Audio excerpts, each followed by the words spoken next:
ശക്തമായ പ്രതിഷേധമാണ് പ്രായിരി പഞ്ചായത്തിൽ ഇന്ന് രാഹുൽ മാങ്കൂട്ടത്തിനെതിരെ ഉണ്ടായത്. ഡിവൈഎഫ്ഐ പ്രവർത്തകർ രാഹുൽ എത്തുന്നതറിഞ്ഞ് നേരത്തെ തന്നെ ഈ ഉദ്ഘാടനം നടക്കുന്ന സ്ഥലത്ത് തടിച്ചുകൂടിയിരുന്നു. MLA വിഹിതത്തിൽ നിന്ന് ഒരു പഞ്ചായത്ത് റോഡ് നിർമ്മിക്കുകയാണ്. അതിന്റെ ഉദ്ഘാടനമാണ്. ആ പദ്ധതി കഴിഞ്ഞതിന് ശേഷമുള്ള ഉദ്ഘാടനത്തിനായാണ് രാഹുൽ ഇവിടെ എത്തിയത്. എത്തുന്നതും വലിയ രീതിയിൽ ഡിവൈഎഫ്ഐ പ്രവർത്തകർ തടിച്ചുകൂടുകയും രാഹുലിന്റെ വാഹനത്തിന് മുന്നിലെത്തുകയും ചെയ്തു. വാഹനം തടഞ്ഞതോടെ രാഹുൽ പുറത്തിറങ്ങി ഈ ഉദ്ഘാടനം നടക്കുന്ന സ്ഥലത്തേക്ക് നടന്നു. അതിനിടയിൽ വഴിയിലുടനീളം വലിയ പ്രതിഷേധം ഡിവൈഎഫ്ഐയുടെ ഭാഗത്തുനിന്നും ഉണ്ടായി.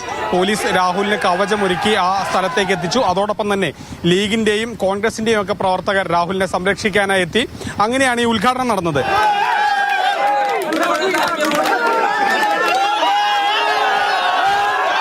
രാഹുൽ മണ്ഡലത്തിൽ കുറച്ചു ദിവസമായി സജീവമാണ്. ആദ്യഘട്ടത്തിലുള്ള രാഹുലിന്റെ ഉദ്ഘാടനങ്ങളൊക്കെ വളരെ രഹസ്യമായിരുന്നു.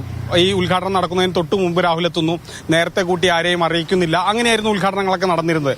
പക്ഷേ അപ്പോഴൊക്കെ തന്നെ ഡിവൈഎഫ്ഐ പറഞ്ഞൊരു കാര്യമുണ്ട്, നിങ്ങൾ ആളെ വിളിച്ചുകൂട്ടി നോട്ടീസ് അച്ചടിച്ച് പോസ്റ്റർ ഇറക്കിയൊക്കെ ഒരു ഉദ്ഘാടനം നടത്തി നോക്കൂ, അപ്പോൾ ഞങ്ങൾ കാണിച്ചു തരാം, ഡിവൈഎഫ്ഐ എന്താണെന്ന് കാണിച്ചു തരാമെന്നായിരുന്നു ഡിവൈഎഫ്ഐ പറഞ്ഞിരുന്നത്.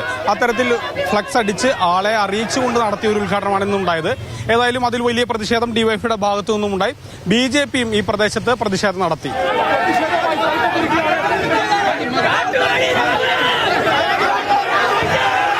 അങ്ങനെ വലിയ പ്രതിഷേധത്തിനൊടുവിലാണ് രാഹുൽ ഈ ഉദ്ഘാടനം നടത്തിയത്. അതിനുശേഷം പ്രതിഷേധത്തെ താൻ കണക്കാക്കുന്നില്ല എന്നും ഏതെങ്കിലും തരത്തിൽ തന്നെ തടയുകയാണെങ്കിൽ നടന്ന് പാലക്കാടിന്റെ ഓരോ മൂലയ്ക്കും താൻ എത്തുമെന്ന് പറഞ്ഞു.